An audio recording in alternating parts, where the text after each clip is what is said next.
Yan guys, so kung gusto niyo makita yung TikTok ng kapatid ko, yan na yan. Angeline Taharan. Angeline A.R. Or, Sorry guys kung ganun yung boses ko. oo guys. Paus kasi ako. Kasi kagabi guys, sigaw siya ng sigaw habang natutulog na kami. Kumakanta siya. Eh ako, tulog na nun. Shoutout nga pala sa kaibigan ko nito. So, di nila ako sinasali sa mga TikTok nila.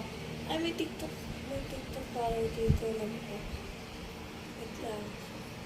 Yan guys. So, kung gusto nyo din makita yung TikTok ko, nandito na din sa cellphone. Yan guys, bilisan mo, maubos na.